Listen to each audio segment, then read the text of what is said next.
जंगल में एक कार चली जा रही है। दीपक ड्राइवर सीट पर है और पत्नी ज्योति उसके कंधे पर सिर रखकर बैठी है। दोनों कुछ मायूस से अपनी अपनी सोच में खोए हुए हैं। ज्योति ने कहा, अभी मंदिर कितना दूर है? दीपक ने कहा, कम से कम 1 घंटा लगेगा पहुंचने में। ज्योति ने फिर कहा, तुम्हारा दिल क्या कहता है? क्या हमारी इच्छा वहां जाकर पूरी हो जाएगी? दीपक ने कहा, क्या कह सकता हूँ, जिसने जहाँ बताया हम वहाँ गए, लेकिन भगवान ने अभी तक हमें औलाद का सुख नहीं दिया। 10 साल हो गए हमारी शादी को, फिर भी घर में बच्चे की किलकारियाँ नहीं सुनी। ज्योति ने कहा, मैंने तुमसे कितनी बार कहा है कि दूसरी शादी कर लो, तुम सुनो तब ना। दीपक प्यार से पत्नी के सिर पर हाथ रखकर, तुम में कोई कमी नहीं है, डॉक्टरों ने साफ बताया है, और कमी मेरे अंदर भी नहीं है, तो फिर दूसरी शादी से क्या होगा? बच्चे की चाह में मैं तुमसे दूर नहीं हो सकता। अचानक ज्योति चिल्लाते हुए, गाड़ी रोको दीपक, देखो पेड़ के पास एक बच्ची खड़ी है, ये इस जंगल में कहाँ से आ गई? जल्दी रोको।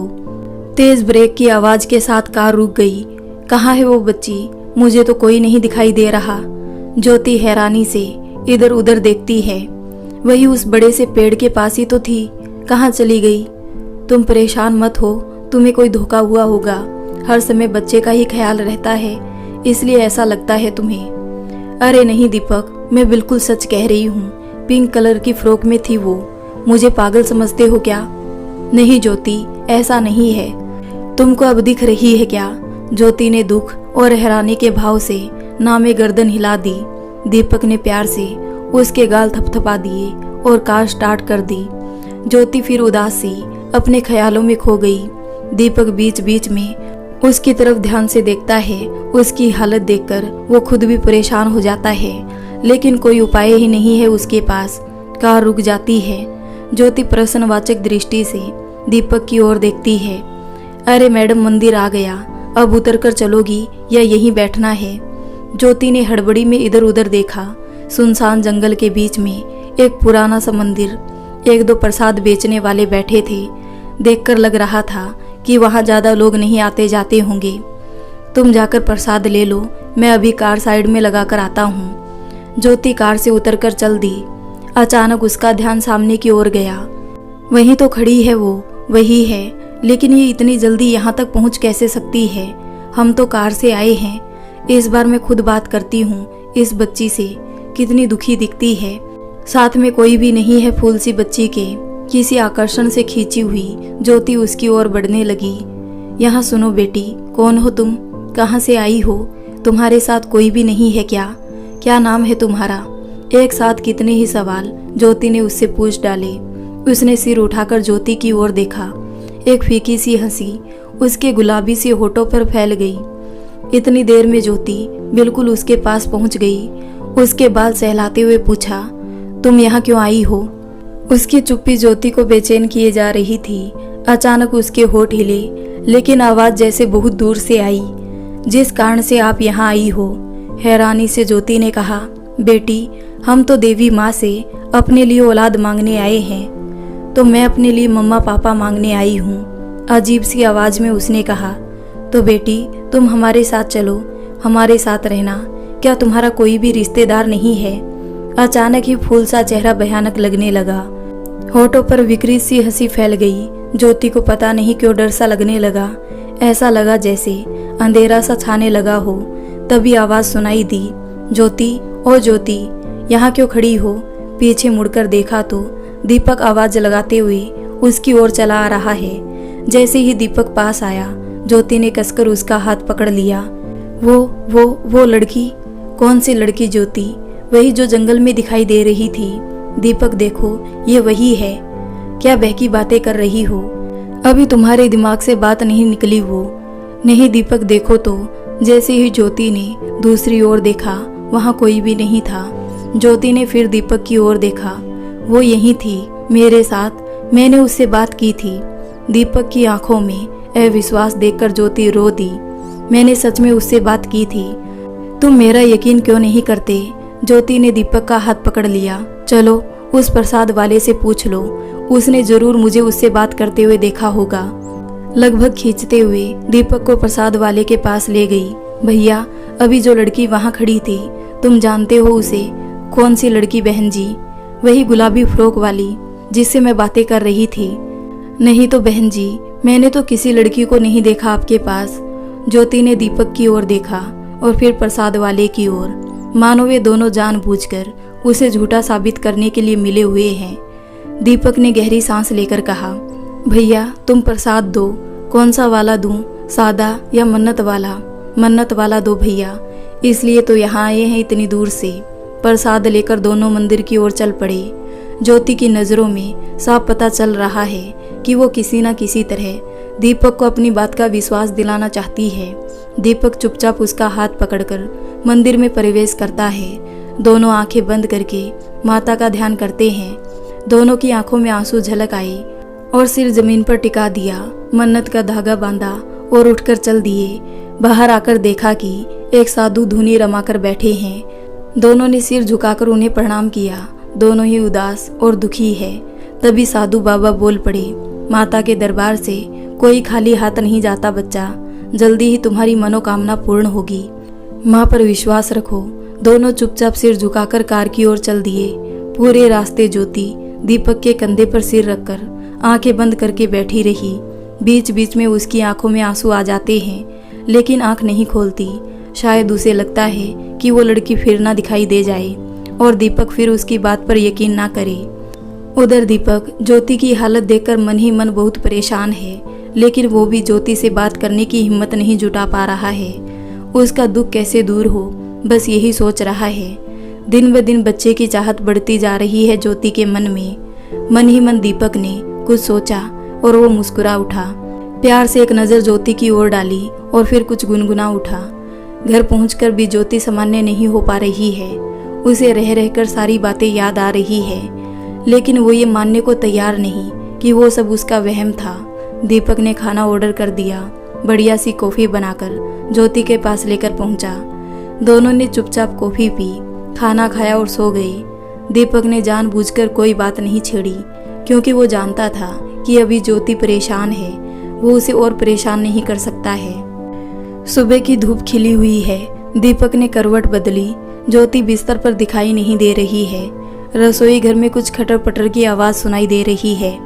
एक जम्भाई लेते हुए वो उठकर बैठ गया।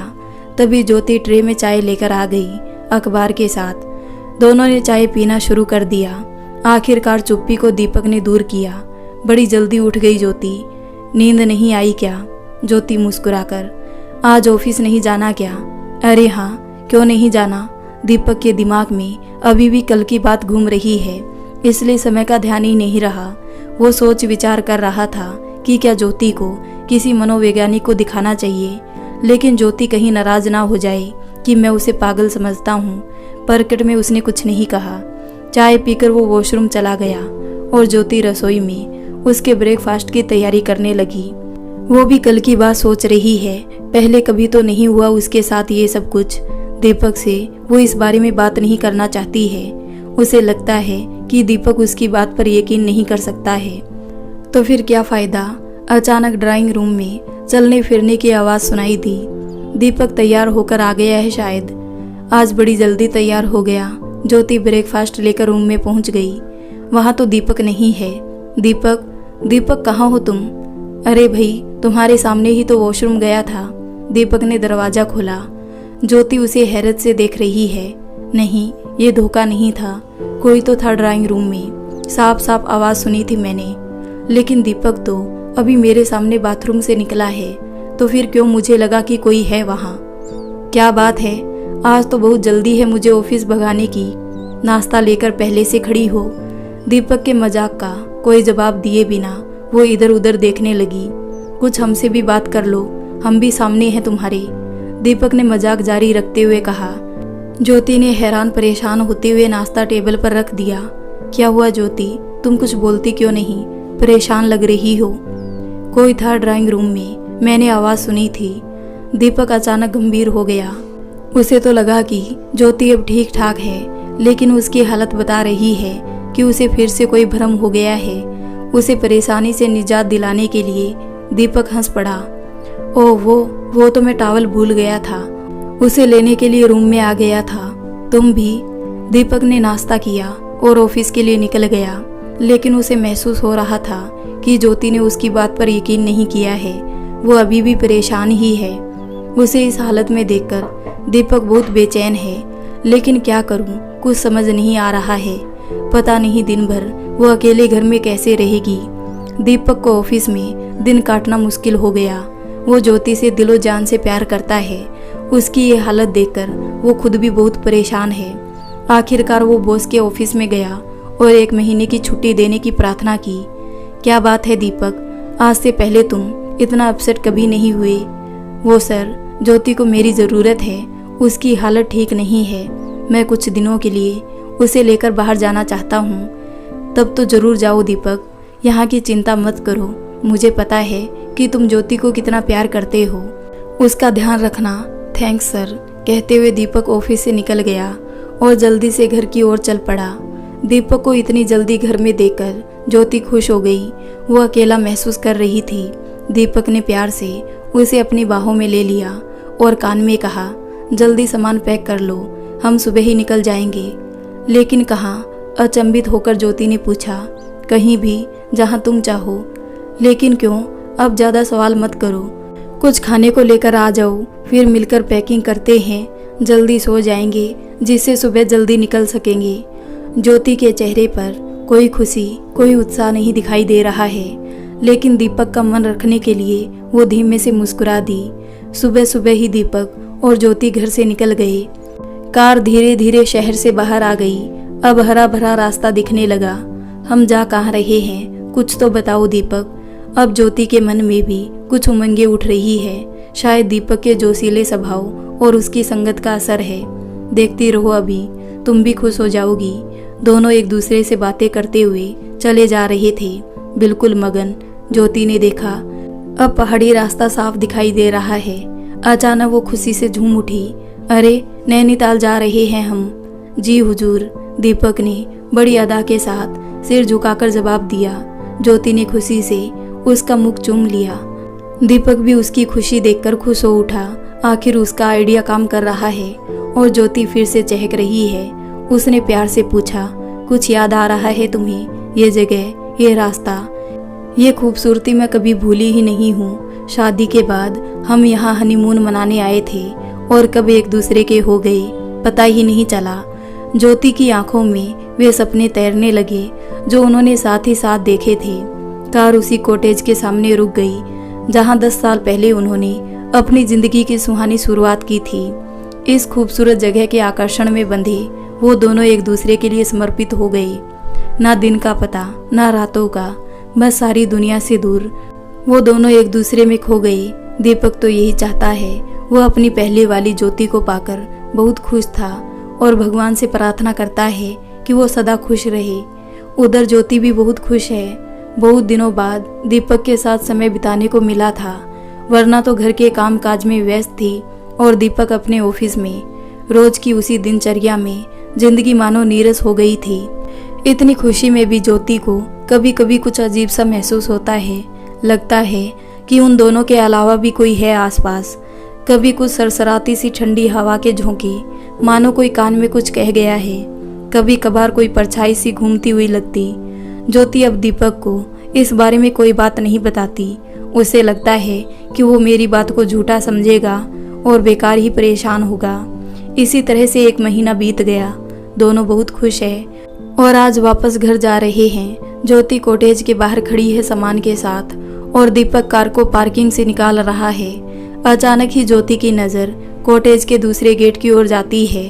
उसकी आंखों में एक डर उभर रहा है। वही लड़की गुलाबी फ्रॉक में गेट से निकलकर नीचे की ओर जा रही है। ज्योति का सारा शरीर मानो सुन्न हो गया। वो वही तो है, लेकिन यहाँ कैसे? फ्रॉक भी तो वही है, साथ में आज भी कोई नहीं। कितनी लापरवाही से जा रही है सड़क पर, जैसे पूरी दुनिया से बेखबर। लड़की ने अचानक मुड़कर देखा ज्योति की ओर। वही हल्की सी हंसी। सामने से एक कार तेज रफ्तार से चली आ रही है लड़की की तरफ। ज्योति चिल्लाकर उसे सावधान करना चाहती है, लेकिन मुंह से आवाज नहीं निकल रही। कार लड़की को रोंदते हुए निकल गई। ज्योति जोर से चिल्लाती है, ये क्या?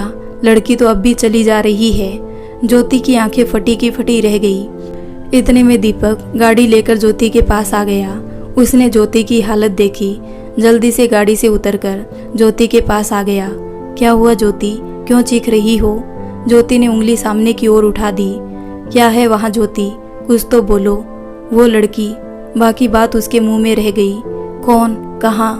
दीपक, क्या अभी तुम्हें दिखाई नहीं दे रही है वो सामने जो जा रही है गुलाबी फ्रॉक में? कोई भी तो नहीं है वहाँ ज्योति, चलो कार में बैठो।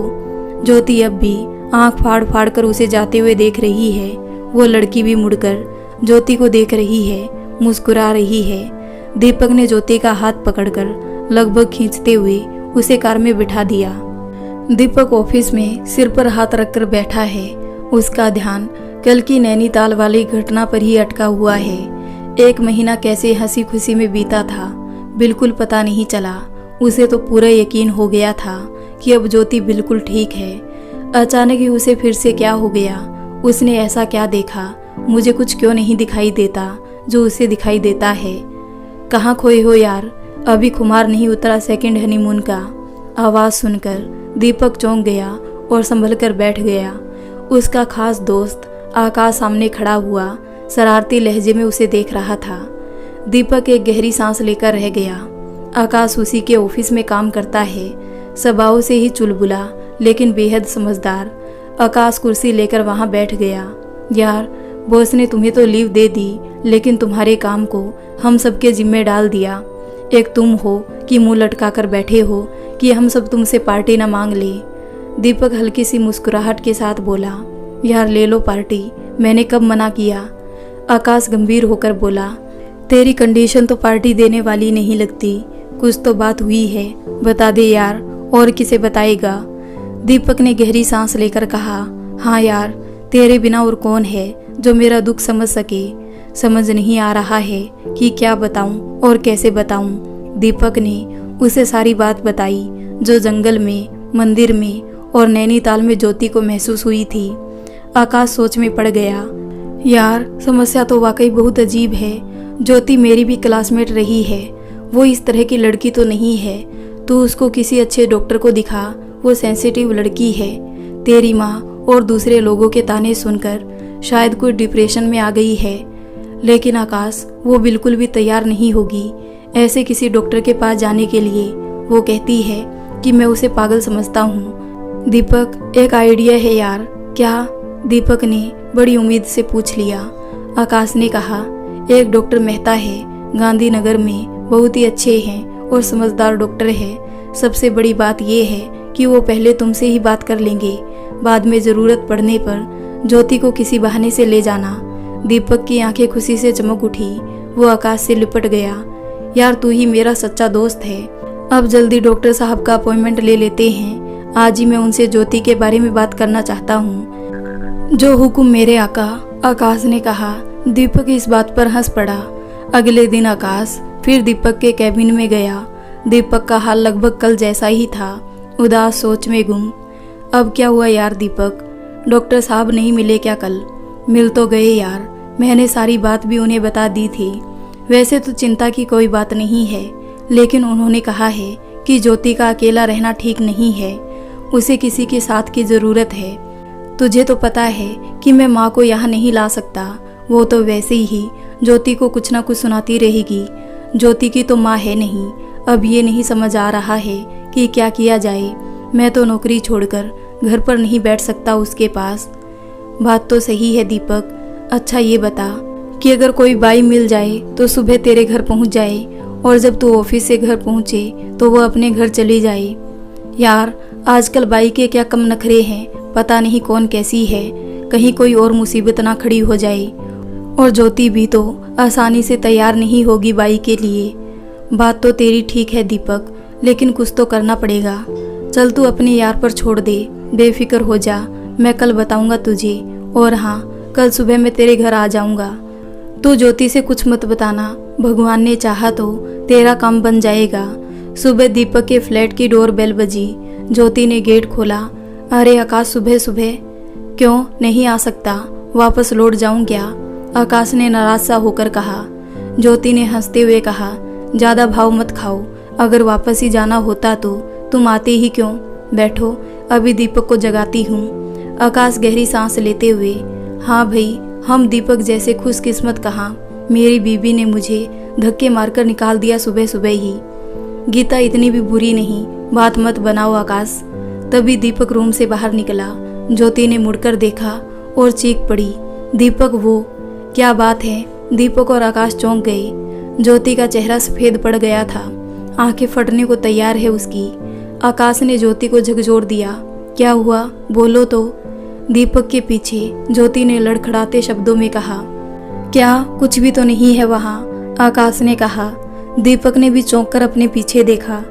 ज्योति उंगली से इशारा करते हुए गेट की ओर देखने लगी। वो जा रही है गेट के बाहर। ज्योति अभी भी हड़बड़ाते हुए कहती जा रही है। दीपक ने ज्योति को संभाला, कुछ भी तो नहीं है वहाँ। ज्योति अचानक जैसे होश में आई, आकाश तुम बताओ, तुमने देखी ना वो लड़की, लेकिन वो हमारे बेडरूम में कहाँ से आ गई, और देखो कैसे चुपचाप बाहर निकल गई, देखा ना तुमने। दीपक तो हर बार मना कर देते हैं। हैरानी से दीपक और आकाश ने गेट की तरफ देखा, वो तो बंद था। खुद ज्योति ने अपने हाथ से बंद किया था। आकाश के अंदर आने के बाद, ज्योति गेट तो बंद है, फिर कोई बाहर कैसे जा सकता है।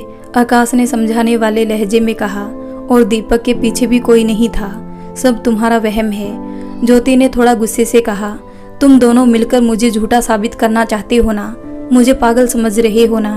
वो भागते हुए अंदर चली गई। उसकी सिसकियां बाहर सुनाई दे रही थी। दीपक ने इशारे से आकाश को बैठने के लिए कहा, फिर धीमी आवाज में बोला, अब तो तुमने सब अपनी आंखों से देखा और सुना, अब बताओ मैं क्या करूं, कुछ भी समझ नहीं आ रहा है। आकाश ने अपने माथे से पसीना पोंछते हुए कहा, यार वाकई स्थिति तो गंभीर है। अच्छी खासी मुझसे बात कर रही थी ज्योति, पता नहीं क्यों अचानक चिल्लाने लगी। कुछ देर के लिए दोनों एक दूसरे की ओर देखने लगे, जैसे समझ नहीं आ रहा था कि क्या कहें। फिर आकाश ने कहा, यार मैं तो तेरी बाई वाली समस्या दूर करने आया था। मेरी बिल्डिंग के वॉचमैन है शंकर चाचा, मेरे बचपन के दिनों से वहाँ काम करते हैं। उनकी बीवी है शांता चाची, भली औरत है, वो तुम्हारे घर रह सकती है अगर तुम ज्योति को मना लो। दीपक ने कुछ पल सोचा, फिर वो उठकर अंदर गया और ज्योति से बोला, चलो बाहर बैठो, आकाश कितने दिन बाद हमारे घर आया है, उसे एक कप चाय तो पिलानी पड़ेगी, मैं बनाकर लाता हूँ, तुम उसके पास बैठ जाओ। आखिर वो तुम्हारा भी दोस्त है, पता नहीं क्यों आया है यहाँ। दीपक की बात का असर हुआ, वो आंसू पोंछकर बाहर निकल आई। आकाश दीपक की बात समझ गया था कि चाय का तो बहाना है, इस बीच मुझे ज्योति को समझाना है। आकाश ने कहा, ज्योति मैं तुम्हारे पास एक काम से आया था। हाँ बताओ, ज्योति ने ढीली सी आवाज में कहा, मेरी एक जानने वाली औरत है, भरोसेमंद, उसे काम की ज़रूरत है। मैंने गीता से कहा तो वो मुझसे लड़ने लगी कि मुझे बाई की ज़रूरत नहीं है, प्लीज़ तुम उसे अपने घर रख लो, ज़रूरतमंद है, तुम्हें दुआ देगी बेचारी।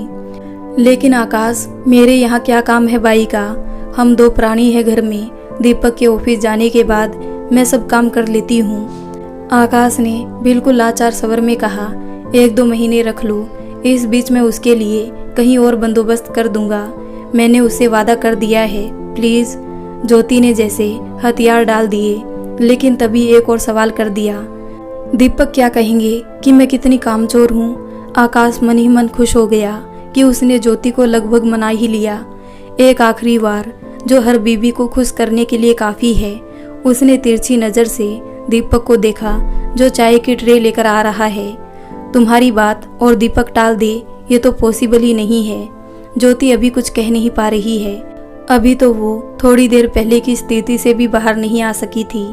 दीपक ने ट्रे रखकर बनावटी गुस्से से कहा, क्या भड़का रहे हो मेरी बीवी को। ज्योति ने कहा कि आकाश किसी बाई को हमारे यहाँ काम पर रखवाना चाहता है, कुछ दिन या महीनों के लिए। दीपक ने अपने अंदर की खुशी को दबाते हुए कहा, देख लो भाई, ये तो होम मिनिस्ट्री का ही मामला है, मेरी क्या औकात है कि मैं कुछ कहूँ। आकाश ने जल्दी से कहा, बस तो मैं उसे कल सुबह यहाँ भेज देता हूँ। जैसे उसे डर हो कि कहीं ज्योति का मन न बदल जाए। जल्दी से चाय पीकर आकाश ने कहा, चल यार तू भी रेडी हो जा, फिर ऑफिस में मिलते हैं। ज्योति उठकर किचन में चली गई। ब्रेकफास्ट तैयार करने के लिए। हालांकि अब भी वो नॉर्मल नहीं हो पा रही थी। दीपक ने आकाश को गले से लगा लिया। यार तूने तो कमाल कर दिया, बस किसी तरह ज्योति जल्दी ठीक हो जाए। आकाश ने दीपक की पीठ थपथपाकर कहा कि दोस्त इसलिए होते हैं। अब मैं चलता हूँ, शांता चाची को भी सब कुछ समझाना पड़ेगा। वो भी बड़ी मुश्किल से तैयार हुई है, वो भी तुम्हारी परेशानी देखते हुए। थैंक्स यार, चल मिलते हैं फिर। दीपक की परेशानी ज्योति को लेकर बढ़ती जा रही है। उसे हर समय डर लगता है कि कहीं ज्योति फिर उस काल्पनिक लड़की को देखकर चिल्लाना शुरू ना कर दे। उधर कुछ ज्योति को भी यही महसूस होता है कि अचानक उसे वो लड़की ना दिख जाए। हर तरफ ध्यान से देखती रहती है, मन ही मन डरती रहती है। इस बीच उनकी जिंदगी में एक उम्मीद की किरण बनकर शांता चाची आ गई है। अधेड़ उम्र की एक समझदार औरत, बातूनी भी, मेहनती भी। कुछ दिनों में ही उसने ज्योति का दिल जीत लिया है। ज्योति अब हर काम चाची के जिम्मे सौंप देती है और चाची भी बिटिया का हर काम भाग भाग कर करती है। हाँ, ज्योति को वो बिटिया ही कहती है।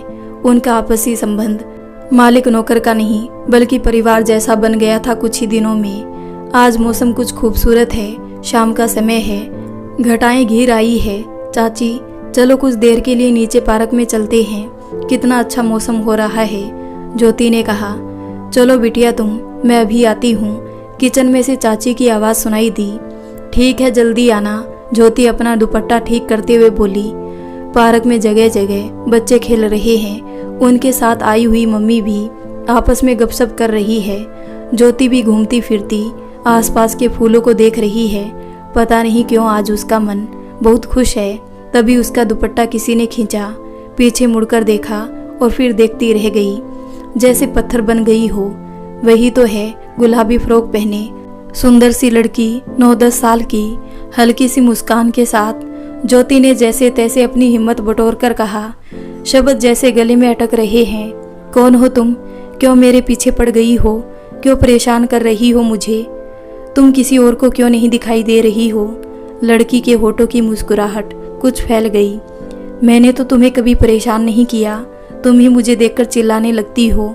मैं तो खुद परेशान हूँ, पता नहीं मैं यहाँ क्यों भटक रही हूँ। फूल से चेहरे पर उदासी फैल गई। ज्योति की हिम्मत कुछ बढ़ी। तुम अपने घर क्यों नहीं जाती? तुम अच्छे घर की लग रही हो, तुम्हारे घर वाले भी चिंता करते होंगे। ना मेरा कोई है और ना ही अब मेरा कोई इंतज़ार कर रहा है। अब तो मुझे इंतज़ार है अपने मम्मी पापा के मिलने का। नए मम्मी पापा, तुम भी तो इंतज़ार कर रहे हो ना अपने बच्चे का, लड़की ने रहस्यमय आवाज़ में कहा। लगता है अब हम दोनों का इंतज़ार खत्म हो गया है। अचानक ज्योति ने उसका हाथ पकड़कर पूछा, क्या मतलब है तुम्हारा? लेकिन ये क्या, वो उसका हाथ पकड़ नहीं पा रही है, जैसे उसका हाथ हवा में इधर उधर हिल रहा है। ज्योति ने उसकी तरफ अविश्वसनीय नज़रों से देखा। लड़की हंसने लगी, भयानक सी हंसी। साथ ही साथ उसका चेहरा भी भयानक होने लगा। ज्योति की आवाज़ मानो गले में ही अटक गई, आंखें फैल गई। बिटिया बिटिया। उधर शांता चाची ज्योति को बार बार पुकार रही है। उधर ज्योति बेहोश होकर धड़ाम से जमीन पर गिर गई। बिटिया क्या हुआ तुम्हें? अभी तो तुम अच्छी खासी पार्क में आई थी घूमने। ज्योति के चारों ओर औरतों और बच्चों की भीड़ इकट्ठा हो गई। इतने में दीपक भी ऑफिस से आ गया। भीड़ देखते ही उसका दिल धड़क उठा। भागकर आया, देखा ज्योति बेहोश पड़ी है। उसके पैरों के नीचे जमीन खिसक गई।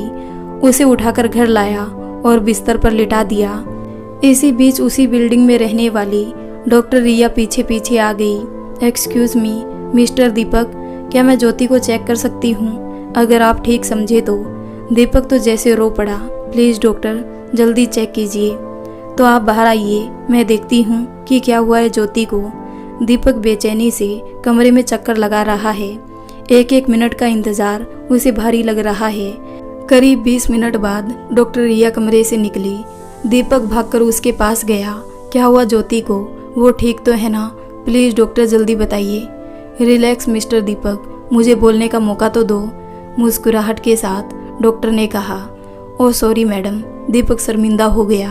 देखिए मिस्टर दीपक, ज्योति बिल्कुल ठीक है और मुझे लगता है कि आप दोनों की ज़िंदगी में एक नया मेहमान आने वाला है और शायद इसी वजह से वो चक्कर खाकर गिर गई थी।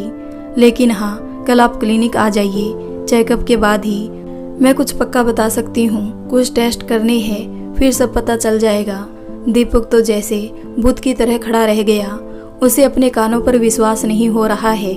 उधर शांता चाची ने पता नहीं कौन कौन से देवताओं को प्रसाद बोल दिया। वो खुशी से फूली नहीं समा रही है। साहब, मैं तो कहती थी कि भगवान इतने निर्दयी नहीं हो सकते। देख लो, अब बिटिया उम्मीद से है। अब तो बिटिया का और भी ज्यादा ख्याल रखूंगी। पता नहीं चाची क्या क्या बोले जा रही है और दीपक यंत्रवत खड़ा है। अचानक ही उसकी आंखों में खुशी के आंसू आ गए।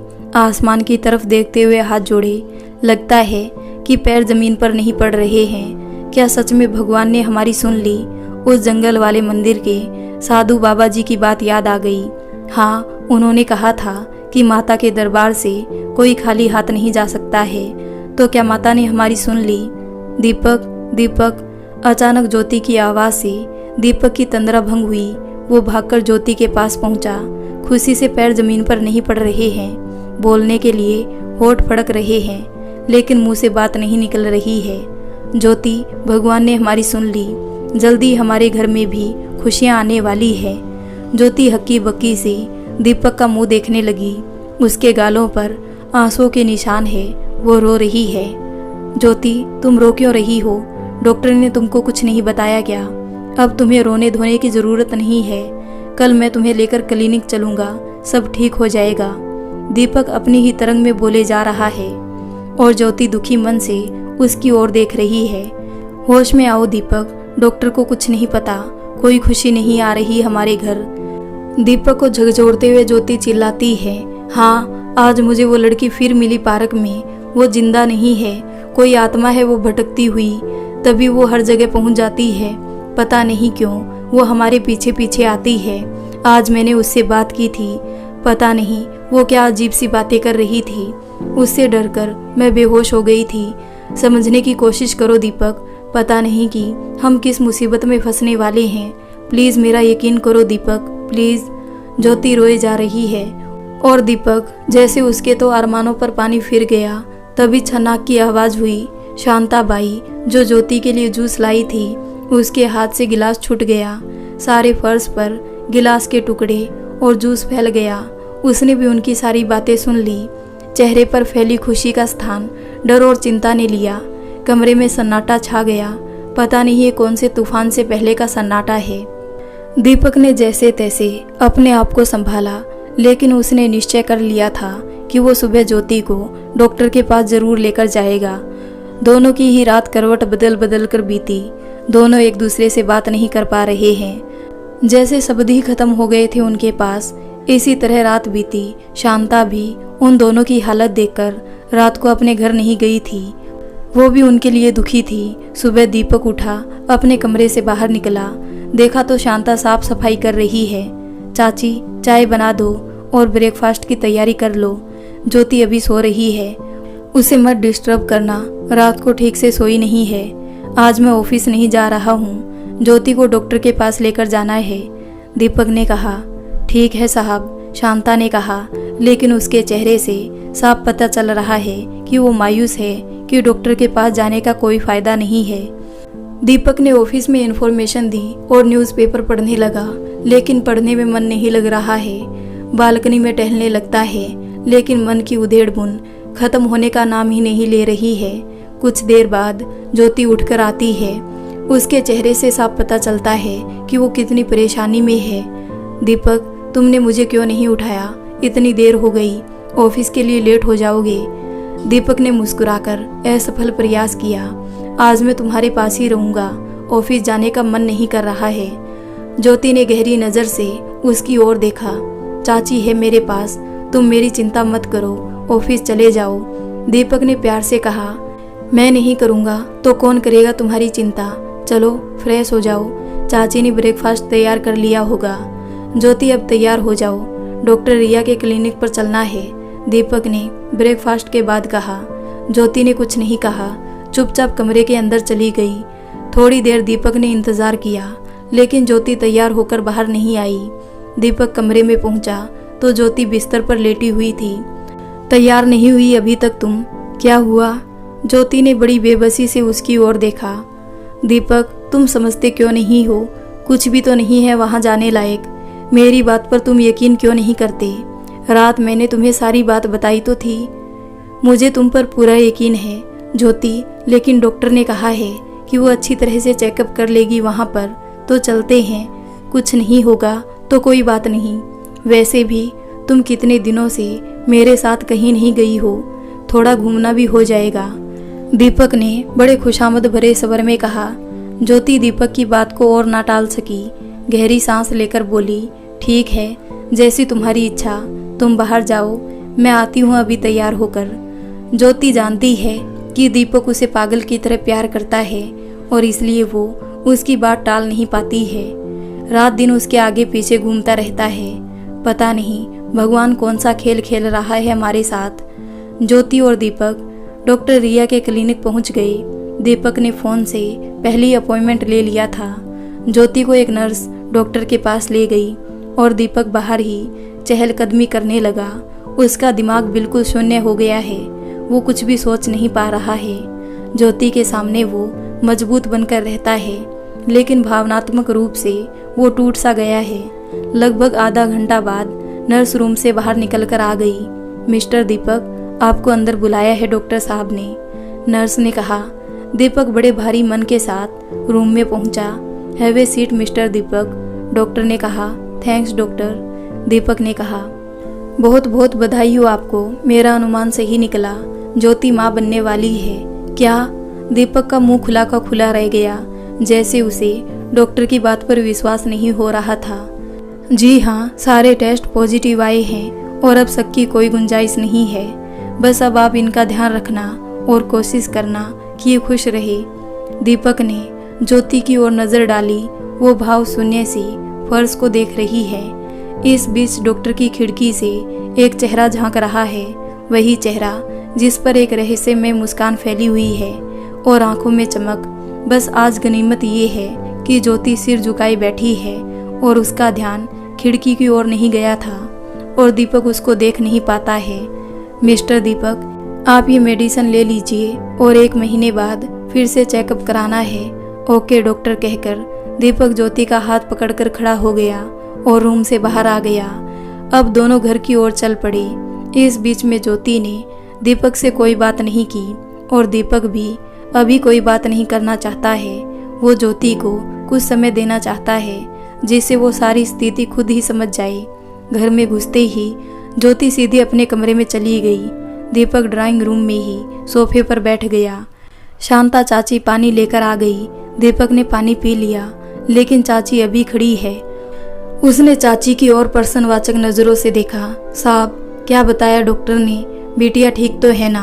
हाँ चाची, सब ठीक है, वो माँ बनने वाली है, दीपक ने थके स्वर में कहा। अरे साहब, ये तो बहुत बड़ी खुशखबरी है, फिर आप दोनों इतने उदास क्यों हो? मैं तो बिटिया से बात करने में डर रही थी कि पता नहीं वहाँ क्या हुआ होगा, शांता ने कहा। हाँ चाची, देखो तो ज्योति को पता नहीं क्या हो गया है कि वो डॉक्टर की बात पर विश्वास नहीं कर रही है। उसे कब से इस दिन का इंतजार था, लेकिन आज जब वो दिन आया है तो पता नहीं वो क्यों खुश नहीं है। शांता चाची ने कहा कि कभी कभी अचानक मिली खुशी भी सदमे जैसी हो जाती है। आप चिंता मत करो, मैं बिटिया को संभाल लूंगी, धीरे धीरे सब ठीक हो जाएगा। हाँ चाची, अब तुम्हारा ही भरोसा है, ज्योति का ध्यान तुम्हें ही रखना है। शांता ज्योति के कमरे में पहुंची, उसे पानी दिया और बोली, बिटिया जल्दी उठकर हाथ मुंह धो लो और फिर चलकर भगवान के सामने सिर झुकाकर अपने और अपने बच्चे के लिए प्रार्थना करो। चाची के ममता भरे बोल सुनकर ज्योति जैसे कुछ होश में आ गई और उसे लिपटकर रोने लगी। चाची ने उसे यूं ही रोने दिया और उसके सिर पर हाथ फेरती रही। जब ज्योति के दिल का गुबार निकल गया तो वो धीरे धीरे चुप हो गई। उसने शांता का हाथ पकड़कर पूछा, चाची, क्या ये सब सच है? क्या ऐसा हो सकता है? हाँ बिटिया, हाँ, ये सब सच है। इतनी बड़ी डॉक्टर कोई पागल थोड़ी है। अब तुम मेरी बात मानो, पहले साहब से बात करो, वो भी बहुत दुखी है तुम्हें दुखी देखकर, फिर आकर दोनों खाना खाओ। शांता की बात का ज्योति पर असर हुआ। उठकर हाथ मुंह धोए, कपड़े बदले शांता ने बाहर जाकर दीपक को इशारे से अंदर जाने को कहा। दीपक उठकर अंदर गया। ज्योति जोर से उसके गले लग गई। दीपक ने भी उसे अपनी बाहों में भर लिया। कुछ देर के लिए दोनों एक दूसरे की धड़कनें महसूस करते रहे। ज्योति को मुस्कुराता हुआ देखकर दीपक भी मुस्कुरा दिया। कितने दिनों बाद वे दोनों एक साथ खुशी का अनुभव कर रहे हैं। दीपक ने कहा, प्लीज अब ऐसे ही मुस्कुराती रहना, अब हमें अपने बच्चे का भी ध्यान रखना चाहिए। ज्योति ने हमें गर्दन हिला दी। दोनों ने भगवान के सामने आकर हाथ जोड़ दिए। खाना खाने के बाद दीपक बोला कि तुम आराम करो, मैं कुछ देर के लिए जरूरी काम से जा रहा हूँ। ज्योति ने कहा, ठीक है जाओ। अब उसके चेहरे पर कुछ चमक दिखाई दे रही है। आखिर उसके इतने दिनों की पूजा पाठ मन्नतें पूरी होने जा रही है। काम से निपटकर शांता ने पूछा, बिटिया अगर तुम कहो तो मैं भी घर चली जाऊं। कल तुम्हारी तबीयत की वजह से मैं घर नहीं गई थी। शाम तक का काम मैंने निपटा दिया है, तुमको कोई परेशानी नहीं होगी। ठीक है चाची, तुम निकल जाओ, दीपक आ जाएंगे थोड़ी देर में, मुझे कोई दिक्कत नहीं है। ज्योति आकर बेड पर लेट गई। रात भर नींद नहीं आई थी तो उसकी आंख लग गई। अचानक देखा वही लड़की ज्योति के पास बैठी है और उसके पेट पर हाथ फेरते हुए कहती है कि आज हम दोनों की मुराद पूरी हो गई है। अब मुझे इधर उधर भटकने की ज़रूरत नहीं है। मुझे मेरा घर और मम्मा पापा मिल गए हैं। अब मैं बहुत खुश हूँ, आप भी खुश हो जाओ। आगे भी भगवान मुझे न्याय दिलाने में मेरी मदद करेंगे। ज्योति को डर नहीं लग रहा है, बल्कि उसका मासूम चेहरा बड़ा प्यारा लग रहा है। कैसा न्याय और कैसी मदद वो तो मुझे भी नहीं पता, लेकिन अब मैं आपको दिखाई नहीं दूंगी। लड़की ने प्यार से ज्योति के गाल को चूम लिया और उठकर जाने लगी। आज पहली बार उसका जाना ज्योति को अच्छा नहीं लग रहा है। उसके अंदर उस बच्ची के लिए ममता उमड़ रही है। ज्योति ने उसका हाथ पकड़ना चाहा। सुनो तो, रुक जाओ, लेकिन वो धीरे धीरे दूर जाने लगी। ज्योति की आंख खुल गई। ये सब एक सपना था। ज्योति ने धीरे से अपने पेट पर हाथ रखकर देखा। एक अजीब सी खुशी का आभास हुआ।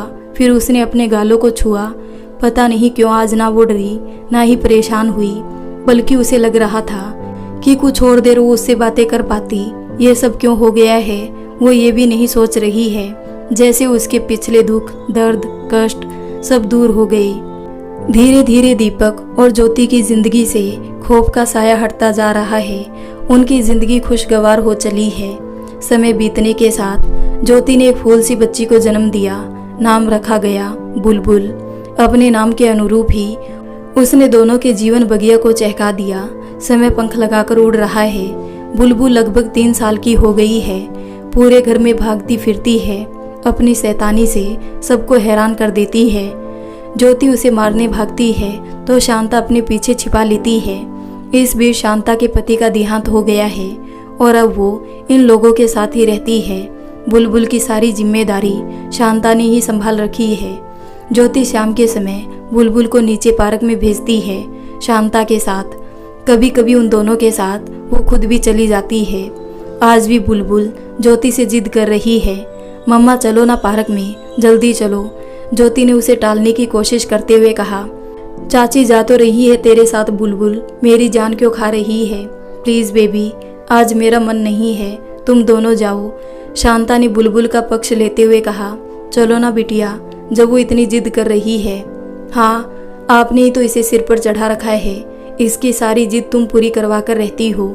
चलो तुम दोनों, मैं आती हूँ। ज्योति ने बनावटी गुस्से से कहा। मम्मा गुड गर्ल, चिल्लाते हुए बुलबुल ने ज्योति को फ्लाइंग किस दी। ज्योति अपनी हंसी रोक नहीं सकी। पार्क में बुलबुल भागती हुई घूम रही है। शांता चाची उसे पकड़ने के लिए पीछे पीछे भाग रही है। बेबी गिर जाओगी, अब मैं और नहीं भाग सकती। फूलती हुई सांस से वो हाँफते हुए आवाज लगाती है। बेंच पर एक औरत बैठी हुई है, आसपास के माहौल से बिल्कुल अनजान। बुलबुल अचानक उसके पास रुकी। उसे ध्यान से देखते हुए बेंच पर चढ़कर उसकी गोद में बैठ गई। औरत ने अचकचाकर उसकी ओर देखा। इतनी देर में बुलबुल उसके गले में अपनी बाहें डालकर लिपट चुकी थी, मामा करते हुए। औरत हक्की बक्की सी रह गई। इसी बीच शांता जी उसके पीछे पीछे आ गई। अरे बेबी, ये क्या कर रही हो, नीचे उतर जाओ। माफ कीजिए मैम साहब, छोटी बच्ची है, तब तक उस औरत ने भी उसे अपने सीने से लगा लिया था। पता नहीं किस भावना के वशीभूत होकर कुछ क्षण बीते, औरत ने शांता की ओर मुड़कर कहा, बड़ी प्यारी बच्ची है। अब शांता ने उस औरत को देखा और चौंक कर बोली, अरे काजल मैम साहब, आप यहाँ कैसे? आप तो उस वाली बिल्डिंग में रहती थी। अब काजल ने ध्यान से उसकी ओर देखा। शांता तुम? इतने में ज्योति भी वहां आ गई। शांता ने उसकी ओर इशारा करते हुए कहा, ये ज्योति बिटिया है, ये बच्ची इन्हीं की है, मैं इनके यहाँ काम करती हूँ। ज्योति से शांता ने कहा कि ये काजल मैम साहब है, राकेश साहब वाली बिल्डिंग में रहती थी पहले, जहाँ मेरा आदमी काम करता था। ज्योति ने अनमने मन से कहा, अच्छा।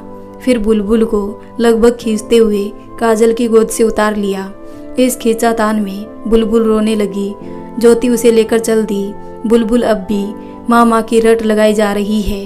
वो काजल की तरफ हाथ फैला रही है। ज्योति उसे लेकर घर पहुंची। पीछे पीछे शांता भी पहुंच गई। क्या शांता चाची, आपसे छोटी बच्ची नहीं संभाली जाती?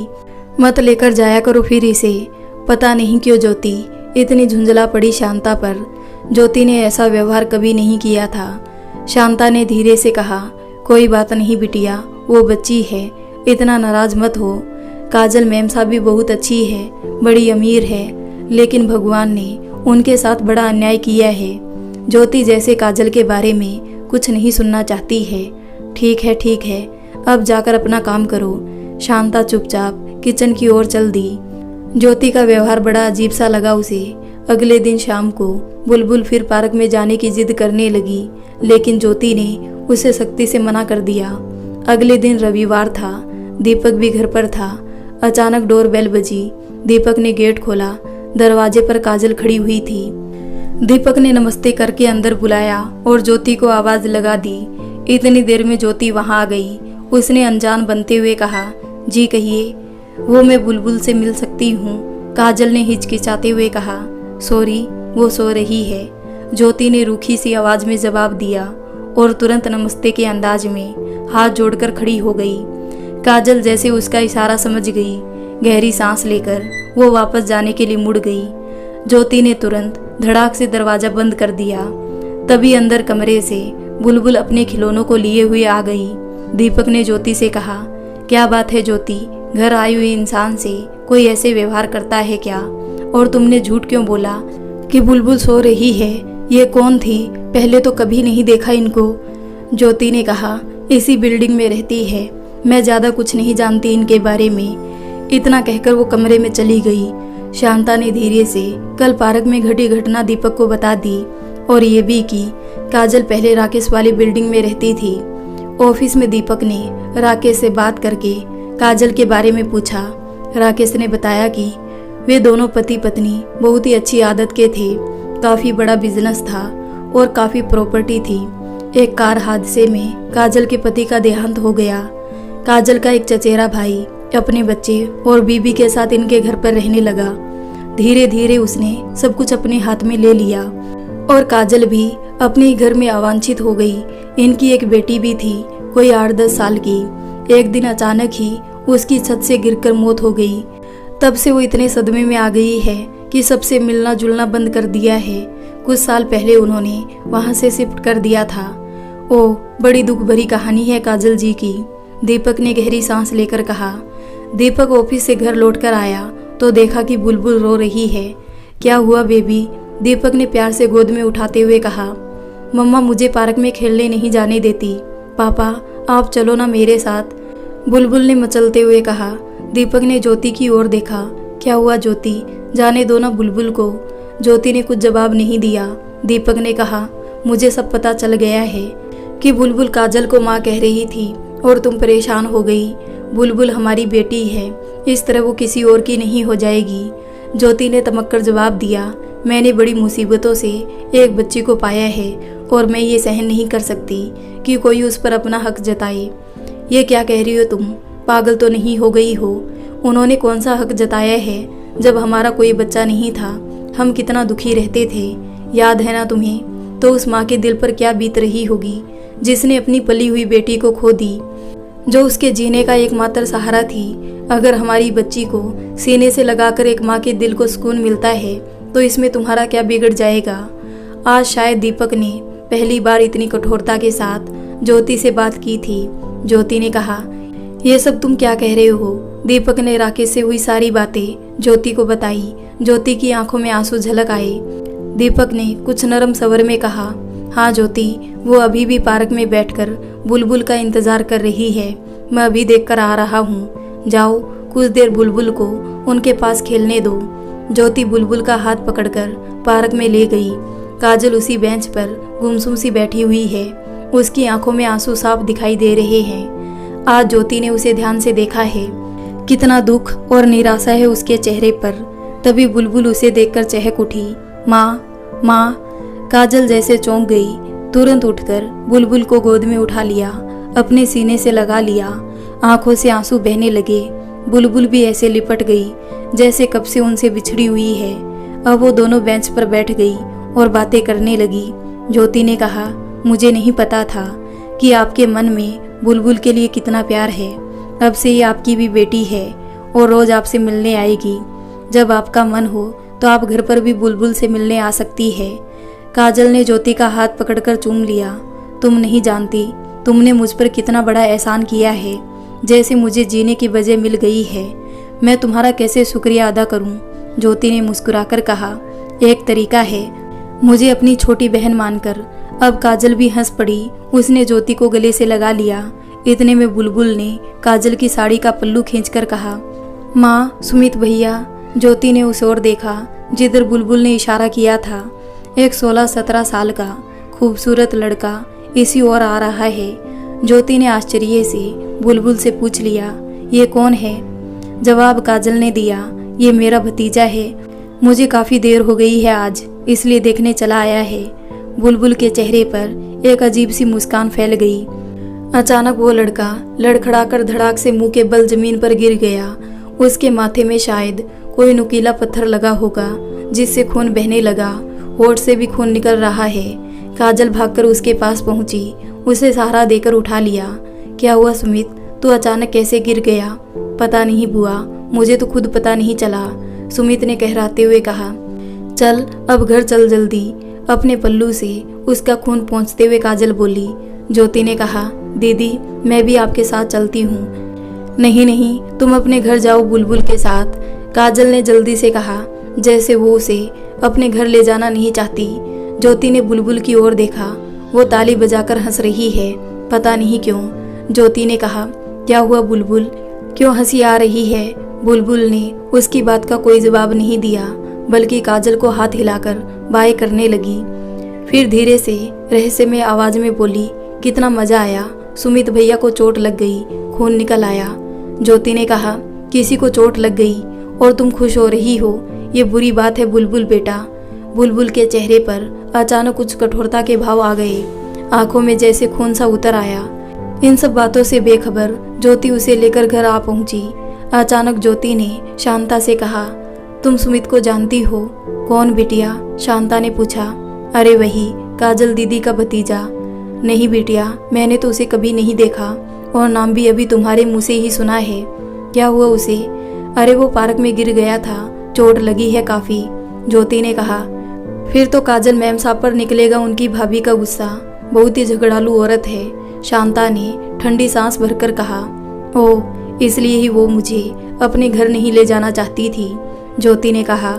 लेकिन चाची, फिर बुलबुल को सुमित का नाम कैसे पता और कैसे वो उसको पहचान गई? शांता ने कुछ नहीं कहा। ज्योति सोच में पड़ गई। अब ज्योति और बुलबुल रोज शाम को पार्क में जाती और काजल वहां पर उनका इंतजार करती थी। फिर बुलबुल उन दोनों के साथ खूब खेल खेलती। धीरे धीरे वो आपस में खूब घुल मिल गए थे। अब काजल की उदासी दूर हो गई थी। इसी तरह कुछ समय बीत चुका है। आज ज्योति और बुलबुल जब पार्क में पहुंचते हैं तो काजल वहां नहीं है।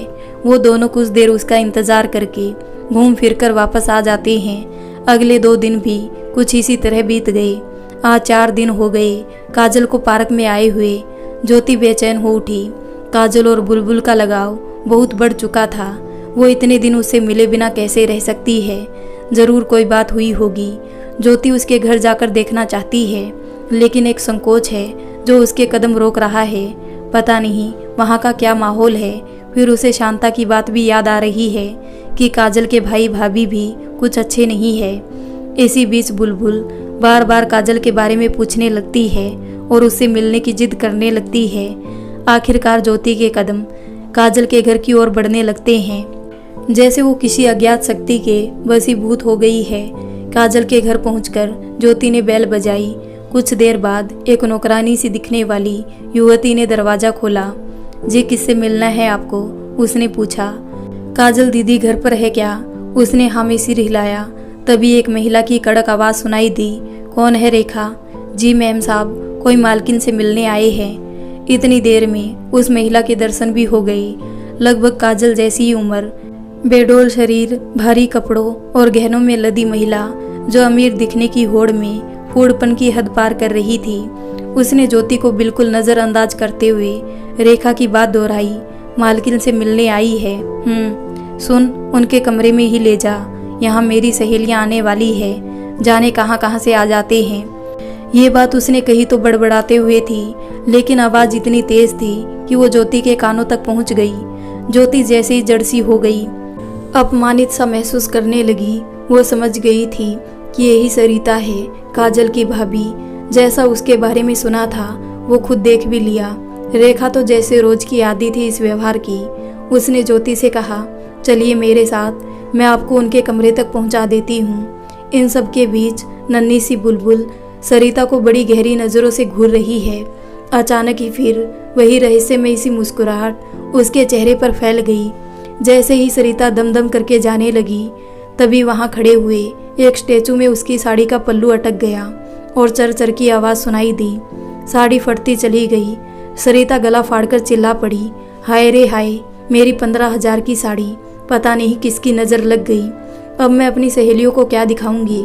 फिर जैसे कुछ याद आ गया हो ज्योति की तरफ देखकर, पता नहीं कैसे कैसे मनहूस लोग घर में आ जाते हैं। सब सत्यानाश कर दिया। ज्योति का मन किया कि वो वापस भाग जाए। ये सब क्या है? इसके पहले की ज्योति वापस मुड़ती, बुलबुल उसे खींचते हुए रेखा के पीछे चल दी। उसकी उछल कूद करती चाल बता रही थी कि वो बहुत खुश है। वो अब भी मुड़ कर सरिता की ओर देख रही है, जैसे उसे परेशान देखकर उसे बहुत मजा आ रहा हो। सरिता पैर पीटती हुई अपने कमरे में घुस गई। अब दोनों माँ बेटी काजल के कमरे में पहुंच गए। बुलबुल चहक उठी, माँ माँ। काजल ने तकिए से सिर उठाकर देखा। बुलबुल, मेरी बच्ची। बुलबुल भागकर उसके पास पहुंची और उसके बेड पर चढ़कर बैठ गई और ताली बजाने लगी। काजल का चेहरा उन दोनों को देखकर खिल गया। ज्योति ने पास रखी हुई कुर्सी पर बैठते हुए पूछा, आपकी तबीयत ठीक नहीं है क्या दीदी? आप इतने दिनों से पार्क नहीं आ रही हो, इसलिए आपके हालचाल पूछने चली आई। काजल ने फीकी सी हंसी के साथ कहा, अच्छा किया जो तुम आ गई। मेरा मन भी बुलबुल के बिना उदास हो रहा था। सरिता ने तो तुम्हारा स्वागत दरवाजे पर ही कर दिया होगा। उसके चिल्लाने की आवाज़ सुनाई दे रही थी। वो छोड़ो दीदी, आप अपनी सुनाओ। ज्योति ने बात बदलते हुए कहा, क्या सुनाऊं? अब तो इस सब की आदत हो गई है, लेकिन तुम्हें जरूर बुरा लगा होगा। अरे नहीं दीदी, हम दोनों को तो आपसे मिलना था और किसी से हमें क्या मतलब। लेकिन ज्योति का चेहरा उसकी बात की गवाही बिल्कुल भी नहीं दे रहा था। तभी दरवाजा खुला और एक बूढ़ा आदमी एक ट्रे में पानी के गिलास लेकर आया। कोई पुराना नौकर होगा। उसकी झुकी हुई कमर बता रही थी कि उसने बहुत दिन यहाँ सेवा करते हुए बिताए होंगे। उसने पास रखी मेज पर ट्रे टिका दी और काजल की ओर मुड़कर बोला, आज बहुत दिनों बाद तुमसे कोई मिलने आया है बहू रानी। कितने दिन बीत गए, तुमसे मिलने वाला कोई नहीं आता। तभी बुलबुल बेड से उतरकर बूढ़े की टांगों में लिपट गई। बाबा, आपने लड्डू बनाए मेरे लिए, मुझे आपके हाथ के लड्डू खाने हैं। बुलबुल ने मचलते हुए कहा। बूढ़ा जैसे चौंक उठा। उसने काजल की ओर देखा। उसके चेहरे पर हैरानी फैली हुई है। उधर ज्योति बुलबुल की इस बात पर कुछ शर्मिंदा है और वैसे भी इसे तो मीठा पसंद ही नहीं है। आज इसे क्या हो गया है? अनजान जगह अनजान आदमी से खाने के लिए मांग रही है। अचानक बूढ़े की आंखों से आंसू झलक आए। वो धीरे से फर्श पर बैठ गया, बुलबुल के पास। उसके सिर पर हाथ फेरते हुए कहा, जब से सिया बेटी गई है तब से आज तक मैंने लड्डू नहीं बनाए। उसकी आंखों से कुछ अतीत सा झांकने लगा। क्यों नहीं बनाए? आपको बनाने पड़ेंगे। अब तो मैं आ गई ना। उसकी आंखों में भर आए आंसुओं को बुलबुल ने अपने नन्हे हाथों से पोंछते हुए कहा। बूढ़ा एक बार फिर चौंक उठा। उसने बुलबुल को अपने से लिपटा लिया। काजल ने कहा, मैंने तुम्हें बताया था ना बुलबुल के बारे में। हाँ बहू रानी, तुमने सही कहा था कि बुलबुल हमारी सिया से बहुत मिलती है, बूढ़े ने खुश होते हुए कहा। ज्योति कभी काजल को तो कभी बूढ़े बाबा की ओर प्रश्नवाचक निगाहों से देख रही है। काजल की आंखें भी नम हो गई। उसने ज्योति के पीछे वाली दीवार की ओर उंगली से इशारा करते हुए कहा, ये है सिया, मेरी बेटी, जो मुझे अकेले छोड़कर चली गई थी। ज्योति ने मुड़कर देखा। दीवार पर एक बड़ा सा फोटो जिस पर सूखे हुए गुलाबों की माला पड़ी हुई है। फोटो में एक 8-10 साल की लड़की गुलाबी रंग का फ्रॉक पहने हुए मुस्कुराते हुए खड़ी है। ज्योति की आंखें हैरत से फटी की फटी रह गई। मुंह से बोल नहीं निकल रहा है। ऐसा कैसे हो सकता है? यह तो वही है, बिल्कुल हूबहू वही। अचानक ज्योति की आंखों के आगे सारी घटनाएं घूम गई जो उसके साथ जंगल में घटी, मंदिर में, नैनीताल में, पार्क में और फिर सपने में घटित हुई थी। तो क्या बुलबुल के रूप में सिया ही वापस आ गई है या फिर बुलबुल के ऊपर उसकी आत्मा का साया है? कुछ भी तो समझ में नहीं आ रहा है कि ये सब क्या है। ज्योति की आंखों के सामने अंधेरा सा छाने लगा है। काजल बोले जा रही है, यह सिया का आखिरी फोटो है। उस दिन उसका 10वां जन्मदिन था। इस गुलाबी फ्रॉक को पहनकर सारे घर में परी की तरह उड़ती फिर रही थी। उसे वो फ्रॉक बहुत सुंदर लगा था, तभी उसने ये फोटो खिंचवाई थी। लेकिन क्या पता था कि ये फोटो उसका आखिरी फोटो होगा और जन्मदिन ही मरण दिन हो जाएगा। पता नहीं चला कि कब क्या हो गया। वो अपनी पार्टी छोड़कर छत पर कब चली गई, कैसे वो छत से गिर पड़ी, कुछ भी पता नहीं चला। जैसे ज्योति के कानों में ये सब बातें बड़ी दूर से आती हुई सुनाई दे रही है। इसी बीच सुमित भी वहां आकर खड़ा हो गया। उसके चेहरे पर कई भाव आ जा रहे हैं, जैसे वो भी उस दिन की दुर्घटना से सहमा हुआ सा लगता है। ज्योति को एक एक पल वहां रुकना असहनीय लग रहा है। उसने तुरंत बुलबुल का हाथ पकड़ा और तेज कदमों से दरवाजे की ओर चल पड़ी। सुमित सहमा हुआ सा जल्दी से एक और हट गया। काजल की आवाज ज्योति का पीछा कर रही है, अरे ज्योति सुनो तो, रुको तो सही, क्या हुआ है? लेकिन ज्योति को जैसे कुछ भी सुनाई नहीं दे रहा है। उसके दिमाग में एक बवंडर सा घूम रहा है जो उसकी सोच को उड़ाए लिए जा रहा है। इसी हड़बड़ी में वो दरवाजे से अंदर आते हुए एक आदमी से टकराते हुए बची, लेकिन उसने सिर भी नहीं उठाकर देखा, जबकि वो आदमी ठिठक कर उन्हें देखने लगा। अचानक बुलबुल चहक उठी, मामा जी बाय बाय। अब ज्योति का ध्यान उस तरफ गया। वो शायद काजल का भाई था, तो बुलबुल ने कैसे? शेष बात दिमाग में रेत की तरह बिखर गई। ज्योति ने महसूस किया कि वो एकदम सिहर उठा, जैसे कोई गलत काम करते हुए पकड़ा जाए। उसकी आंखों में एक डर दिखाई देने लगा। वो एकटक बुलबुल को देखता रह गया। ज्योति जल्दी से जल्दी बुलबुल को उसकी नजरों से और उस घर से दूर ले जाना चाहती है। और एक बुलबुल है जो अभी भी पीछे मुड़कर हाथ हिलाने में लगी है। लग रहा है जैसे वक्त थम सा गया है। जैसे तैसे ज्योति बुलबुल को खींचते हुए घर लाई और भड़ाक से दरवाजे को बंद कर दिया। वही सोफे पर धम से गिरकर गहरी गहरी सांस लेने लगती है। उधर इन सब बातों से बेखबर शांता उसके लिए पानी लेकर आ गई। आज तो बेबी ने बिटिया की अच्छी परेड करा दी है, जब ये ऐसे थक कर बैठ गई हो, शांता ने हंसते हुए कहा। लेकिन ज्योति पता नहीं किन ख्यालातों में खोई है। उसने कुछ जवाब नहीं दिया। अचानक ही वो बुलबुल को सीने से लगाकर दहाड़े मार मार कर रोने लगती है। शांता बुरी तरह से चौंक जाती है।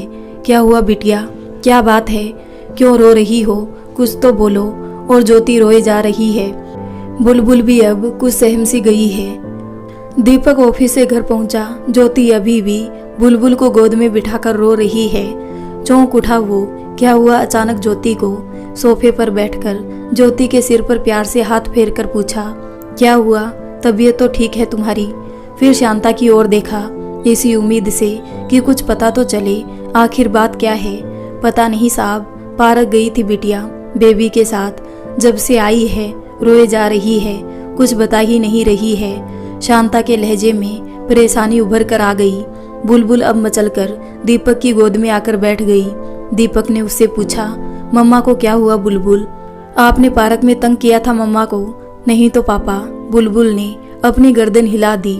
हम तो माँ के घर गए थे, मतलब काजल जी के घर। क्यों ज्योति, कुछ तो बताओ, क्या हुआ है वहाँ? दीपक ने पूछा। ज्योति ने झपटकर दीपक का हाथ पकड़कर अपने सिर पर रखकर कहा, पहले मेरी कसम खाकर कहो कि मेरी बात पर यकीन करोगे। ये क्या बचपने वाली बात कर रही हो तुम? क्यों नहीं यकीन करूँगा, कुछ बताओ तो, दीपक ने झल्लाकर कहा। ज्योति ने भी प्रतिक्रिया स्वरूप कुछ ऊंची आवाज में कहा, क्योंकि तुमने कभी मेरी बात को सच नहीं माना। आज मुझे सब पता चल गया है। शांता चाची, तुम जरा बुलबुल को लेकर जाओ, मुझे दीपक से कुछ बातें करनी है। ठीक है बिटिया। शांता ने बुलबुल का हाथ पकड़ा और कमरे से बाहर निकल गई। दीपक, तुम्हें याद है वो लड़की, वही जिसके बारे में मैं तुम्हें बताती थी और तुम कभी भी मेरा यकीन नहीं करते थे, उसे मेरा वहम बताते थे। आज ये सिद्ध हो गया है कि वो मेरा वहम नहीं था। मुझे पता चल गया है कि वो कौन थी। मैंने तुम्हें बताया था ना कि वो कोई जीती जागती बच्ची नहीं है, वो कोई आत्मा है। मैं बिल्कुल सही कहती थी। दीपक हैरानी से उसकी ओर देखे जा रहा है। उसे कुछ भी समझ नहीं आ रहा है कि आज अचानक इतने दिनों बाद ये सारी बातें कहाँ से ज्योति के दिमाग में आ गई। मैं कुछ समझा नहीं ज्योति, तुम क्या कह रही हो? पूरी बात तो बताओ, दीपक ने परेशान होते हुए कहा। तो सुनो, वो लड़की सिया थी, काजल दीदी की बेटी, वही बेटी जो 5-6 साल पहले छत से गिरकर मर गई थी। ज्योति ने जैसे कोई धमाका कर दिया। दीपक स्तब्ध रह गया। हाँ, मैं बिल्कुल सही बोल रही हूँ। आज ही उनके घर पर मैंने उसकी तस्वीर देखी है, और इससे भी बड़ी बात यह है कि बुलबुल का उनके लिए प्यार कोई संयोग नहीं है, बल्कि बुलबुल के रूप में सिया ही वापस आ गई है। शायद या फिर सिया बुलबुल के ही साथ रहती है। दीपक के मुंह से बड़ी मुश्किल से निकला, यह सब क्या कह रही हो तुम ज्योति? तुम्हें ऐसा क्यों लगता है? ज्योति गुस्से से बिफर पड़ी। फिर वही बात, मैंने तुम्हें बताया था ना कि बुलबुल ने अपने आप सुमित को पहचान लिया था, जबकि मैं और शांता चाची भी उसे नहीं जानते थे, और मुझे इस बात की बड़ी हैरानी हुई थी। तो उसका इस बात से क्या संबंध है ज्योति? दीपक अभी भी सारी बात को समझने की नाकाम कोशिश कर रहा है। अब ज्योति ने उसे सारी बात बताई जो काजल के घर पे हुई थी। ज्योति पता नहीं आवेश में या डर के कांप रही है। उसकी आवाज भी बीच बीच में लड़खड़ा जाती है। सारी बातें बताकर ज्योति गहरी गहरी सांस लेने लगती है, जैसे कितनी दूर से दौड़कर आ रही हो। दीपक को जैसे सांप सूंघ गया सारी बातें सुनकर। ज्योति भी निठाल सी हो गई। दोनों के बीच में एक सन्नाटा सा छा गया। ज्योति सब कुछ बोल चुकी है और दीपक के पास बोलने के लिए कुछ है ही नहीं। दोनों के दिमाग में सीटियां सी गूंज रही है। पता नहीं कितनी देर दोनों की यही हालत रही। इस सन्नाटे को आखिर दीपक ने तोड़ा। अब हमें क्या करना चाहिए? ज्योति ने निराशापूर्वक सिर उठाकर देखा। हम कर ही क्या सकते हैं? प्रश्न के उत्तर में एक दूसरा प्रश्न, फिर दोनों के बीच एक लंबा सन्नाटा। आखिरकार दीपक ने एक गहरी सांस लेकर कहा, जब हम कुछ कर ही नहीं सकते तो फिर सब कुछ भगवान पर छोड़ दो। जो हुआ है वो उनकी मर्जी से हुआ है, और आगे भी वही होगा जो उनकी इच्छा होगी। ज्योति जैसे तड़प उठी। माँ नहीं होना तुम नहीं समझोगी मेरी हालत। दीपक ने उसके कंधे पर हाथ रखकर उसकी आंखों में झांक कर देखा। क्यों नहीं समझूंगा? तुम माँ हो तो मैं भी उसका पिता हूँ। क्या उसके लिए हम दोनों ने हर जगह एक साथ माथा नहीं झुकाया है? मेरे लिए मेरी जान से भी बढ़कर है मेरी बुलबुल। अब उठो, हाथ मुंह धोकर खाना खाते हैं, बाहर चलो। ज्योति मरे हुए मन से उठकर खड़ी हो गई। तभी बुलबुल उछल कूद करती हुई आकर ज्योति से लिपट गई। मम्मा, मुझे आपके हाथ से खाना खाना है, जल्दी चलो। ज्योति ने उसे गोद में उठाकर चूम लिया और शांता को आवाज देकर खाना लगाने को कहा। बुलबुल अपनी ही धुन में कुछ बातें सुनाती जा रही है और ज्योति हूँ हूँ करती जा रही है, लेकिन अभी दिमाग में वही सब बातें घूम रही है जो आज काजल के घर हुई। दीपक भी चुपचाप खाना खा रहा है। उसे भी कुछ अच्छा सा नहीं लग रहा है। अगले दिन दोपहर को ज्योति के घर की डोर बेल बजी। शांता ने दरवाजा खोला। सामने काजल खड़ी थी। अरे आप मैम साहब, अंदर आइए। ज्योति है क्या घर पर? काजल ने अंदर आते हुए पूछा। जी हाँ, आप बैठ जाइए, मैं बुलाती हूँ बिटिया को। इतने में ज्योति ड्राइंग रूम से आ ही गई, साथ में बुलबुल भी। अरे दीदी, आपकी तबीयत ठीक नहीं थी तो आप क्यों आ गई? ज्योति ने कुछ नजरें चुरा कर कहा। काजल गहरी नजरों से एकटक उसकी ओर देख रही है, मानो नजरों से ही ज्योति के मन की बात जान जाएगी। बुलबुल काजल के पास बैठ गई। माँ आप मेरे लिए लड्डू लेकर आई हो ना? बाबा ने बना दिए। नहीं बेटा, वो अभी बना रहे हैं, आप अभी शांता के साथ जाओ, मुझे आपकी मम्मा से बात करनी है। गुड गर्ल, काजल ने प्यार से उसके गाल पर हाथ फेरते हुए कहा। नहीं, मुझे आपके पास रहना है, बुलबुल ने मचलते हुए कहा। प्लीज़ बेबी, थोड़ी देर के लिए। ओके माँ। बुलबुल शांता के साथ अपने कमरे में चली गई। काजल ने ज्योति का हाथ पकड़कर उसे अपने पास बिठाकर कहा, तुम मुझे बड़ी बहन मानती हो ना, तो फिर बताओ क्या हुआ तुम्हें? कल तुम कैसे एकदम इतनी परेशान हो गई? मैं तुम्हें पुकारती रही और तुमने मुड़कर देखा भी नहीं। कोई बात तो ज़रूर है, तुम्हें मेरी कसम सब सच सच बताओ। काजल जैसे एक सांस में कहती ही चली गई। वो बहुत ही बेचैन नजर आ रही है। ज्योति ने उसे ध्यान से देखा और कहा, क्या आप मेरी बात पर यकीन करोगी? क्यों नहीं करूँगी, तुम कुछ कहो तो, काजल ने कहा। ज्योति ने गहरी सी ठंडी सांस लेकर काजल की ओर देखा, मानो सोच रही है कि बात शुरू कहाँ से की जाए। काजल उत्सुकता से उसके बोलने का इंतजार कर रही है। दीदी, मैं आपकी बेटी सिया से मिल चुकी हूँ, लेकिन वो जैसे आगे शब्द नहीं मिल रहे हैं ज्योति को बोलने के लिए। काजल की आंखें सोचने के अंदाज में सिकुड़ गई। लेकिन हम तो इस बिल्डिंग में सिया की मौत के साल भर बाद शिफ्ट हुए थे, फिर तुम उससे कहाँ मिली? अब ज्योति ने काजल को सिया से मिलने की पूरी कहानी बता दी और ये भी कि सिया किसी और को नहीं दिखाई देती थी। कुछ देर के लिए काजल स्तब्ध रह गई। ज्योति ने कहा, आपको यकीन नहीं है ना इस बात पर? काजल अचानक ही फपक कर रो पड़ी। मुझे तुम्हारी बात का पूरा यकीन है और मुझे तो बुलबुल से मिलकर पहले दिन ही यकीन हो गया था कि जैसे मेरी सिया ही वापस लौट आई है मेरे दुख दूर करने के लिए। लेकिन एक बात बताओ ज्योति, उसने अपनी मौत की वजह क्यों नहीं बताई? क्योंकि आज भी मेरा मन कहता है कि सिया की मौत के पीछे कोई ना कोई राज छिपा है। उसने तो मुझे ये भी नहीं बताया था कि उसकी मौत हो गई है, वो जिंदा नहीं है। शायद इसलिए कि मैं ज़्यादा डर ना जाऊं। वो मुझे परेशान नहीं करना चाहती थी, लेकिन उसको देखकर फिर भी मैं अपसेट हो जाती थी। लेकिन हाँ, उसने कहा था कि उसके साथ अन्याय हुआ है और भगवान भी उसकी मदद करेंगे उसे न्याय दिलाने में, ज्योति ने काजल को बताया। इस बीच बुलबुल फिर फुदकती हुई वहां आ गई और दोनों के बीच में बैठकर बातें करने लगी। काजल और ज्योति दोनों ने उसे लिपटा लिया। बुलबुल के चेहरे पर प्यारी सी मुस्कुराहट आ गई। आखिर वो दो माओं की इकलौती लाडली बेटी जो थी। अब काजल और ज्योति दोनों एक दूसरे के दुख दर्द और परेशानी से अवगत थी। अब उनके बीच कोई औपचारिकता नहीं थी। एक माँ इसलिए परेशान थी कि उसकी बच्ची के साथ क्या हुआ, कैसे हुआ, जबकि दूसरी की परेशानी ये थी कि मेरी बच्ची के साथ क्या होगा, उसे कैसे आने वाली परेशानी से बचाकर रखूं। इसी दुविधा में काजल का अधिकतर समय ज्योति के घर पर ही बीत रहा था। आज भी काजल ज्योति के पास बहुत देर से बैठी है। उन्हें समझ नहीं आ रहा है कि क्या कैसे हो रहा है। आज तो शांता ने काजल को लंच भी यहीं करवा दिया है, क्योंकि उसके घर में तो उसकी चिंता करने वाला कोई नहीं है सिवाय पुराने नौकरों के, और उन बेचारों की वहाँ पर औकात ही क्या थी। तभी शांता सुमित को लेकर वहाँ आ गई।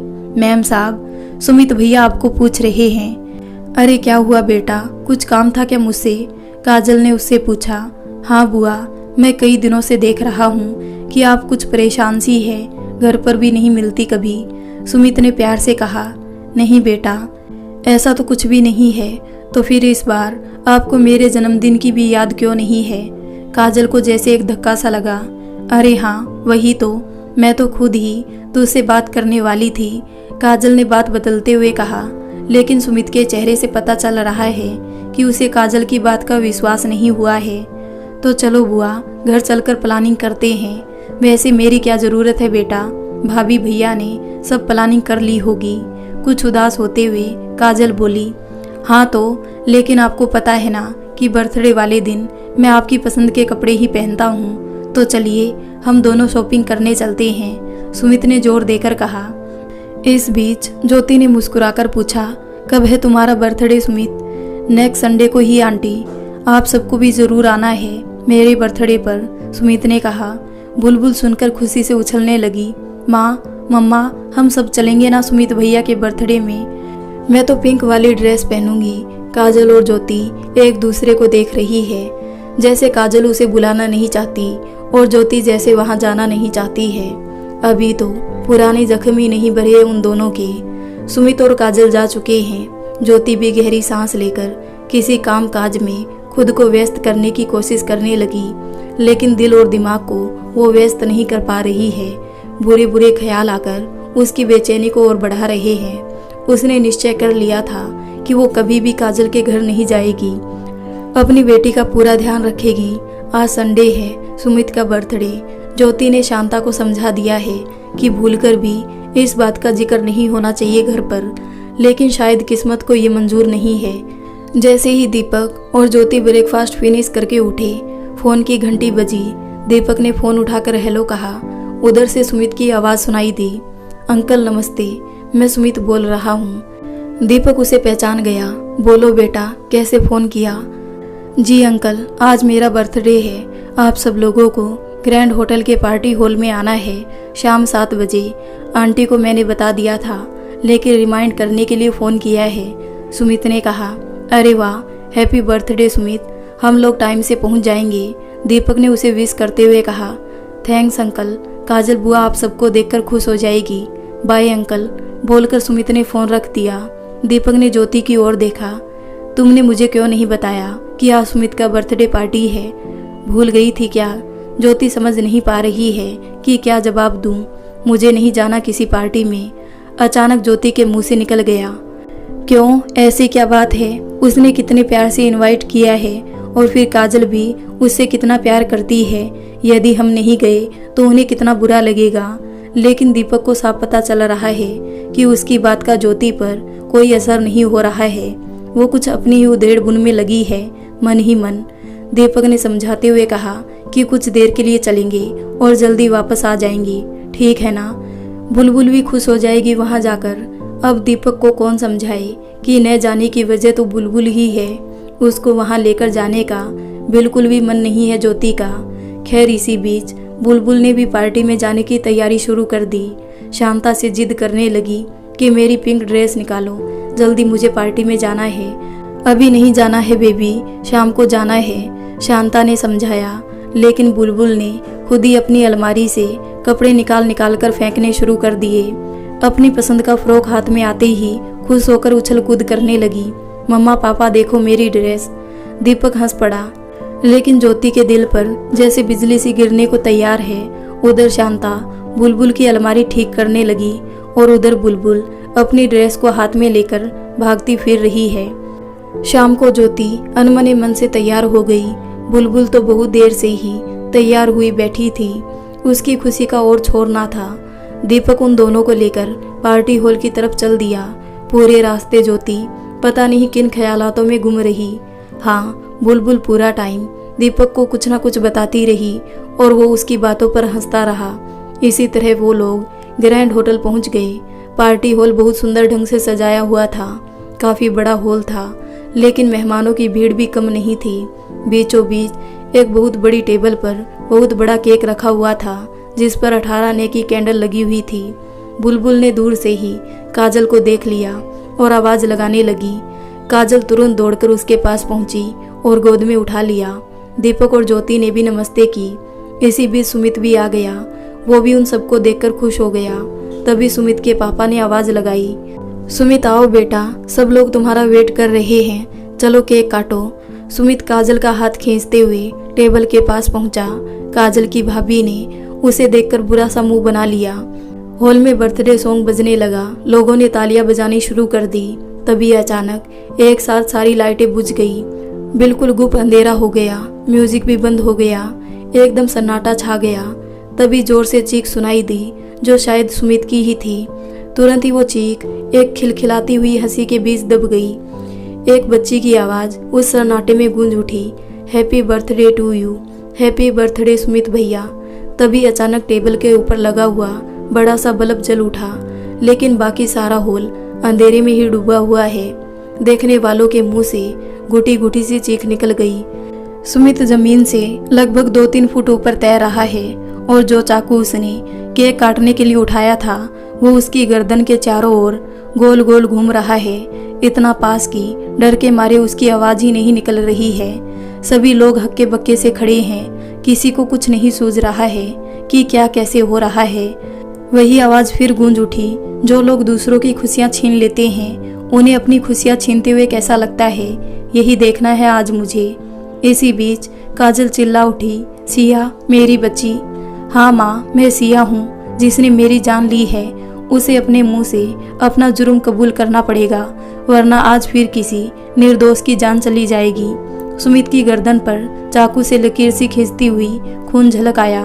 लोगों में खुसर फुसर की आवाज सुनाई देने लगी।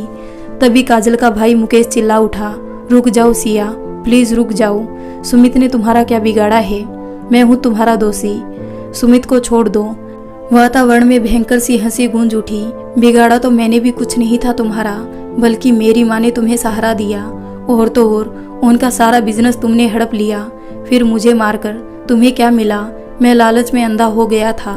मैं काजल की सारी प्रॉपर्टी पर अपना अधिकार चाहता था, इसलिए मैं चाहता था कि काजल अपना सब कुछ सुमित के नाम कर दे, लेकिन तुम्हारे रहते ये नहीं हो सकता था। लोगों की आंखों में मुकेश के लिए घृणा और गुस्सा झलकने लगा। काजल का रोते रोते बुरा हाल हुआ जा रहा है। ज्योति उसे संभालने की कोशिश कर रही है। अब सुमित की आंखों में भी पिता के लिए घृणा दिखाई दे रही है। उधर मुकेश कहे जा रहा है, मैंने ही सिया को सरप्राइज गिफ्ट के बहाने छत पर जाने के लिए कहा था और किसी को बताने के लिए मना किया था। वो बेचारी तो खुशी खुशी चुपचाप छत पर अपना गिफ्ट लेने गई थी। उसने किसी को कुछ नहीं बताया था। जैसे ही वो छत पर पहुंची, मैंने उसे पीछे से धक्का दे दिया। 5वीं मंजिल से गिरकर बचना नामुमकिन ही था। सुमित अब काजल से लिपटकर रो रहा था।